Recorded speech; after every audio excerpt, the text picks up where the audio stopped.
오늘은 요한계시록 1장 9절에서 20절까지 말씀을 보겠습니다. 나 요한은 너희 형제요 예수의 환난과 나라와 참음에 동참하는 자라. 하나님의 말씀과 예수를 증언하였으므로 말미암아 밤모라 하는 섬에 있었더니 주의 날에 내가 성령에 감동되어 내 뒤에서 나는 나팔 소리 같은 큰 음성을 들으니 이르되 내가 보는 것을 두루마리에 써서 에베소, 서머나, 버가모, 두아디라, 사데, 빌라델비아, 라오디게아 등 7 교회에 보내라 하시기로 몸을 돌이켜 나에게 말한 음성을 알아보려고 돌이킬 때에 7 금 촛대를 보았는데 촛대 사이에 인자 같은 이가 발에 끌리는 옷을 입고 가슴에 금띠를 띠고 그의 머리와 털의 희기가 흰 양털 같고 눈 같으며 그의 눈은 불꽃 같고 그의 발은 풀무불에 단련한 빛난 주석 같고 그의 음성은 많은 물소리와 같으며 그의 오른손에 7 별이 있고 그의 입에서 좌우에 날선 검이 나오고 그 얼굴은 해가 힘있게 비치는 것 같더라. 내가 볼 때에 그의 발 앞에 엎드려져 죽은 자 같이 되매 그가 오른손을 내게 얹고 이르시되 두려워하지 말라. 나는 처음이요 마지막이니 곧 살아있는 자라. 내가 전에 죽었었노라. 볼지어다 이제 세세토록 살아있어 사망과 음부의 열쇠를 가졌노니 그러므로 내가 본 것과 지금 있는 일과 장차 될 일을 기록하라. 내가 본 것은 내 오른손에 7 별의 비밀과 또 7 금 촛대라. 7 별은 7 교회의 사자요 7 촛대는 7 교회니라. 아멘. 자, 오늘 본문의 내용은 이제 편지를 보내는 요한이 자신을 소개하는 내용이 먼저 등장합니다. 그래서 9절을 보면 나 요한은 이라고 되어 있죠. 그 편지를 이제 보내는 이 요한이 자신을 어떻게 표현합니까? 너희의 형제요라고 되어 있습니다. 그러니까 여기서 너희는 편지를 보내는 7 교회를 말하겠죠. 그러니까 7 교회의 형제가 되고 또 그 뒤에 보면 예수의 환난과 그의 나라와 또 인내, 참음의 그 믿음의 삶을 감당할 때 이 참아내는 것을 말하겠죠. 참음에 동참하는 자다라고 되어 있습니다. 그러니까 7 교회가 지난번에 말씀드린 것처럼 이 7이라고 하는 완전수를 통해 소아시아의 7 교회이기도 하지만 지상에 있는 모든 교회를 통틀어서 대표성을 가지고 있기 때문에 모든 교회를 의미하기 때문에 이 요한은 모든 교회들의 형제고 또 모든 교회가 걸어가는 예수님의 그 환난과 그의 나라와 그의 참음에 동참하는 자로서 그가 이 편지를 보내고 있다라고 하는 것을 먼저 보여줍니다.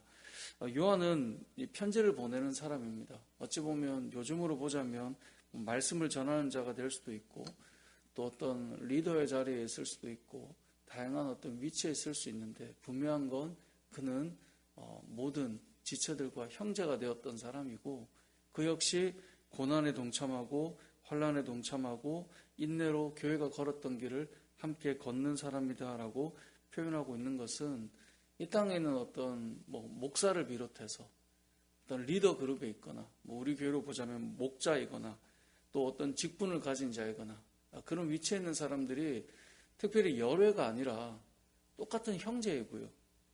그들이 똑같이 고난에 동참하는 자이고요. 왜 세상은 그렇잖아요. 어느 위치에 가면 야 이제 힘든 거 끝났어. 이런 식으로 좀 열애가 되기도 하고 벗어나기도 하지만 믿음의 경주를 걷는다라고 하는 것은 요한이 어떤 이 편지를 보낼 만한 훌륭한 사도이기도 하고 또 그 당시에 많은 교회에 좀 나이도 이제 많을 때 기록한 거잖아요. 어른이 될 수도 있지만 이야기하는 것입니다. 형제다. 그리고 너희와 함께 고난에 동참하는 자다. 이 사실을 통해 저와 여러분이 살아가는 이 시대 속에서도 교회의 어떤 자리나 위치나 직분이나 어디에 있는 사람이 뭔가 좀 높은 자리에서 우월감을 가지고 뭔가 별개의 사람이 아니라 너는 열애가 되는 그런 위치에 이제 간 것이다. 이게 아니라 동일하게 형제고 함께 그 길을 걸어가는 사람이다. 라고 하는 것을 요한의 고백을 통해 우리가 볼 수 있어야 할 것입니다. 그렇게 해서 요한이 이제 편지를 보내는데요. 11절에 보면 내가 보는 것을 두루마리에 써서 에베소, 서머나, 버가모, 두아디라, 사데, 빌라델비아, 라오디게아 등 7교회에 보내라. 이제 7교회가 지명이 나오죠. 2장, 3장에 좀 더 구체적으로 나오겠죠. 자, 이렇게 주님이 말씀하시는 그 음성을 듣고 12절에 보면 몸을 돌이켜 나에게 말한 음성을 알아보려고 이제 돌이켜 보는 것입니다. 왜 소리가 들리면 우리 그쪽으로 쳐다보듯이 12절에 이렇게 돌아봤더니 7 금 촛대가 보였고요. 13절에 보니까 촛대 사이에 인자 같은 분이 계시는 거예요. 그리고 그 모습이 어떤가 우리가 쭉 읽었었죠. 자, 여기 나오는 7 금 촛대가 먼저 보였습니다. 7 금 촛대는 무엇입니까? 20절에 보면, 20절 하반절에 보면 7 촛대는 뭐라고 되어 있습니까? 7 교회라고 되어 있죠. 그러니까 7 교회, 7 금 촛대는 7 교회인데 그 촛대 사이에 인자 같은 이가 거닐고 있는 모습이 지금 등장하는 거예요. 그러니까 이건 무엇을 말하겠습니까? 이 땅에 있는 교회들을 우리 주님께서 그들을 돌보시고 그들을 이렇게 살피시고 보호하고 계심을 보여주고 있는 것입니다. 7 교회에 편지를 보내라. 이 말을 듣고 돌아보니 이 7 금 촛대 사이를 이렇게 다니시는 예수 그리스도가 보이는 것입니다. 이 땅의 교회는 결국 주님이 돌아보시고 돌보시는 교회들입니다. 이 땅의 교회가 아무리 많다 해도 그 모든 교회를 주님께서 돌아보시고 살피시고 세워가신다라고 하는 것을 보여주는 것입니다. 그런데 특징이 있습니다. 주님의 모습이 어떻습니까? 발에 끌리는 옷을 입고 가슴에 금띠를 띠고 그의 머리와 털의 희기가 흰 양털과 같고 눈 같으며 그의 눈은 불꽃 같고 그의 발은 이렇고 그의 음성은 이렇고 그의 오른손에 7 별이 있고 그의 입에 좌우에 날선 검이 나오고 쫙 기록되어 나오거든요. 근데 이 모습이 어디에 나오냐? 2장 3장의 교회들을 소개할 때 거기에 다 등장해요. 자, 2장을 잠깐만 볼게요. 우리가 교회들을 볼 때 이걸 다 다루지는 못하니까 지금 간단하게 보면 2장 1절에 에베소 교회 사자에게 편지하라 라고 되어 있죠. 그리고 뭐라고 되어 있습니까? 오른손에 있는 7 별을 붙잡고 7 금 촛대 사이를 거니시는 이가 이르시되. 자, 7 별을 붙잡았다. 어디에 나오냐면 1장 16절에 보면 그의 오른손에 뭐가 있어요? 7 별이 있죠. 근데 2장 1절에 7 별을 붙잡고 그 다음에 7 금 촛대 사이를 거니신다. 어디 있습니까?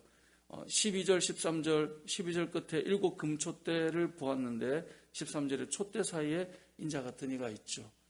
그러니까 지금 에베소 교회에 그리스도께서 말씀하시고 있는 그 한 장면은 지금 1장에서 요한이 보고 있는 전체적인 이 모습에 부분적으로 보여주고 있는 거예요. 자, 12절에도 보면, 8절에, 2장 8절에 보면, 서머나 교회 사자에게 편지하라. 자, 그리스도를 어떻게 표현합니까? 처음이요, 마지막이요, 처음이며 마지막이요, 죽었다가 살아나신 이. 이거 어디 나옵니까? 1장 17절에 하반절에 보면요. 두려워하지 말라. 나는 처음이요, 마지막이니. 18절에 곧 살아있는 자라. 내가 전에 죽었었노라. 그죠? 서머나 교회에서 보여졌던 모습이 1장 전체적인 이 인자 같은 분의 모습의 한 부분이 보여지고 있는 거예요. 그죠? 12절에 보면 버가모 교회 사자에게 편지하라. 뭐라고 말씀합니까? 좌우에 날선 검을 가지시니가 이르시되. 당연히 1장에 또 이 모습이 나오겠죠. 좌우에 날선 검. 16절에 보면 그의 입에서 좌우에 날선 검이 나오고 라고 되어 있습니다. 이 지금 그냥 볼까요? 18절에 2장 18절에도 보면 두아디라 교회 사자에게 편지하라. 그의 눈이 불꽃 같고 그 발이 빛난 주석 같은 하나님의 아들이 이르시되. 그것은 1장 14절에 가보면요. 그의 머리와 털의 희기가 흰 양털과 같고 눈 같으며 그의 눈은 불꽃 같고 그의 발은 풀무불에 달리는 빛난 주석 같다라고 되어 있죠. 3장에 나오는 세 교회는 여러분 찾아보십시오. 앞에 보면 결국은 요한이 지금 그 7교회 보내라고 하는 그 음성을 듣고 돌아보았더니 인자 같은 분이 계시는 거예요. 그분이 이러이러한 분이라고 쫙 펼쳐져서 보여졌어요. 자, 그리고 2장에 가보면 놀랍게도 그 예수 그리스도를 풀로 다 보여주는 것이 아니라 어느 부분을 드러내시면서 그 교회에 예수님이 어떤 모습으로 드러난 것으로 사실 그 교회의 칭찬과 책망과 어떤 기준이 되는 말씀이 나오는 거거든요. 각 교회들마다 그렇게 등장해요. 저는 이제 요한계시록 말씀을 이렇게 쭉 보면서 어떤 마음이 많이 드냐면, 교회들을 잘 생각해 보십시오. 완전한 교회는 없죠, 세상에. 그렇죠?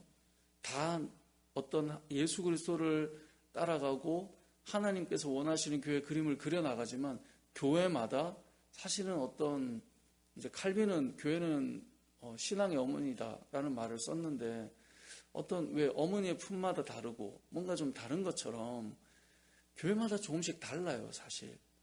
근데 오늘 이 본문에 이제 내일부터 볼 본문들을 보면, 오늘 1장에 요한이 보고 있는 예수 그리스도가 온전히 다 그려져 있지만, 각 교회들마다 그리스도의 어떤 기준과 바라보이는 것들은 어떤 일부분들로 다 기록되어 있다는 것은 큰 의미가 있다고 생각합니다. 각 교회들마다 불완전하고 누가 더 좋은 교회고 누가 더 안 좋은 교회, 이런 개념이 아니라 드러나고 보여준 것을 향해 나아가는 그 자체만으로도 칭찬받고 때로는 책망받고, 그렇게 교회들이 세워져 갔거든요. 그렇게 해서 각 교회들을 통하여서 온전하신 하나님이 나타나는 것이거든요. 근데 우리는 어떤 경우에는 이 교회들에 대해서 어떤 평가와 판단에 있어서 부정적이고 비판하고 때로는 비교 우위에 두고 그런 경우들이 상당히 많은데, 이것은 바람직한 모습이 아니다라는 것입니다. 나중에 2장 3장에 나오는 그리스도의 모습을 한번 여러분 그려보면서 말씀을 쭉 보시고, 그리고 1장에 나오는 예수 그리스도의 전체를 보는 이 요한의 그 시선, 그 장면들 한번 생각해 보십시오. 하나님께서 그러한 어떤 부분 같지만 에베소 교회에 나타나는 예수 그리스도와 그 서머나 교회에 나타나는 예수 그리스도, 버가모 교회에 나타나는 예수 그리스도, 두아디라 교회에 나타나는 예수 그리스도, 사대 교회, 빌라델비아 교회, 라오디게아 교회에 나타나는 예수 그리스도, 그 모습들이 다 다양하게 표현되어 있지만, 그것들을 바라보며 그들이 하나님을 향해 나아가고 있는 모습들을 우리가 생각해 볼 수 있어야 된다는 것입니다. 그래서 수많은 교회 중에 우리도 한 교회이지만, 이 땅에 있는 그 수많은 교회들을 통해 완전하신 하나님이 그려내어지고 있기 때문에 우리는 이 땅에 있는 교회들을 위해 서로 기도하고 중보하고 교회를 세워가고 또 이 한국 교회를 위해 기도하고 그렇게 나감이 필요하다는 것입니다. 왜냐하면 그 모습들을 통해 하나님의 어떤 부분들이 나타나고 있는 것입니다. 저도 이렇게 여러 사역을 해야 되니까 여러 교회를 다녔잖아요. 다니다 보면 교회들마다 말씀의 메시지나 또 가는 방향이나 이런 것들이 좀 다양하기도 해요. 그래서 어떤 교회는 또 어떤 분들께서 우리 교회는 뭐 좀 생짜 같은 강렬한 복음이 없어, 이렇게 말하기도 하고요. 여러 가지 표현을 하기도 합니다. 하지만 각 교회들을 통해 하나님께서 드러내시고 보이시고 역사하심들이 있다라고 하는 사실을 우리는 기억해야 된다는 것이죠. 그래서 성도는 교회들을 바라볼 때 우리가 서로 기도해주는 대상이 되어야 됩니다. 교회는 어떤 경쟁하는, 무슨 세상이 볼 때 그런 말을 감히 쓰면 안 되지만 믿지 않는 자들은 그런 말 하잖아요. 전도하러 한 공간에 몇 교회가 나올 때 마치 세상의 어떤 사업체가 고객을 한 명도 하듯이 그런 식으로 교회가 흘러가거나 비춰지는 것조차도 저는 바람직하지 않다고 봅니다. 간혹 어떤 분은 어떤 성도가 마음에 어려움이 있을 때 이제 본교회 담임 목사님께 상담을 못할 때 타교회 하거나 이런 때도 있잖아요, 사실. 그러면 그 교회에서 잘 신앙생활 하도록, 저도 그런 경우가 많거든요. 많다고 하기보다 있거든요. 그러면 그 교회에서 잘 섬기고 사역하도록 권해주는 것이 목회자의 마음이어야 되지 않겠어요? 근데 그럼에도 어떤 뜻이 있거나 방향이 있거나 이럴 때는 부득이할 때는 어쩔 수 없지만, 근데 꼭 그렇지 않게 표현을 하는 분도 계세요. 더 나은 뭐가 있을 것처럼 거기는 그게 문제고, 그렇지 않습니다. 각 교회들마다 주를 바라보며 나아가는 이 모습들이 조금은 달라 보이지만 그 안에서 칭찬받고 그 안에서 책망받고 그 안에서 하나님 나라를 만들어가고 있다라고 하는 것을 보는 것이죠. 그렇기 때문에 성도는 본인이 섬기는 교회를 귀하게 여겨야 됩니다. 여기에 이제 우리 성도님들 있고 아닌 분도 계시지만 본인이 섬기는 교회에 대해서 쉽게 말하는 것은 참 어리석은 이야기입니다. 왜냐하면 이웃하고 있는 교회도 우리는 축복하고 세워가야 될 사람인데 본인이 있는 것에 대해서 말한다는 것은 유익하지 않죠. 여러분 각자가 섬기고 있는 그 교회, 여러분이 각자 애쓰고 헌신하고 있는 그 교회, 그곳이 하나님이 세운 곳이고 하나님께서 만들어 가시는 아름다운 곳이다라고 하는 것을 기억해야 된다는 거죠. 이런 마음이 있어야 무엇이 가능해집니까? 한국 교회를 위한 기도가 가능해집니다. 왜냐하면 우리가 함께 아름다운 하나님의 온전한 나라를 만들어 갈 수 있기 때문에 그렇다라는 것입니다. 사랑하는 성도 여러분, 우리는 기도할 때 우리 교회를 위해서도 기도하지만 제가 초창기에 개척하고도 그런 말씀 많이 드렸는데 이 상가 안에 또 교회가 있잖아요. 그 교회를 위해서도 우리가 기도해야 되는 거예요. 이웃하고 있는 여러 교회들을 위해서 우리는 기도해야 되는 것입니다. 모든 교회들이 하나님의 나라를 아름답게 세워갈 수 있도록 원하는 것, 바라는 것, 한국교회를 품는 것, 그게 성도의 마땅한 자세이고 온 열방에 세워져 있는 교회를 위해 기도하는 것, 그것이 우리의 마땅한 자세입니다. 근데 교회가 좀 멀리 있으면 기도가 쉬운데 인접하고 있으면 또 꼭 그렇지 못하는 경우가 있는데 바람직하지 않겠죠. 우리가 보고 있는 우리 안에 보이는 눈에 들어오는 교회들을 위해 기도하고 이 땅의 교회들마다 강단에서 주의 말씀이 온전히 선포되고 이 땅에 있는 교회들마다 그곳에 속해 있는 믿음의 지체들이 하나님의 나라를 경험하고 이 땅에 있는 믿음의 성도들이 여러분 직장에서 만날 때, 세상에서 만날 때 그들마다 요한처럼 형제고 함께 그리스도의 고난에 동참하고 있는 자라는 사실을 기억하고 서로 축복하며 믿음의 경주를 하는 저와 여러분이 되고 이 땅의 교회가 그렇게 세워져 가기를 주님의 이름으로 축복합니다. 아멘.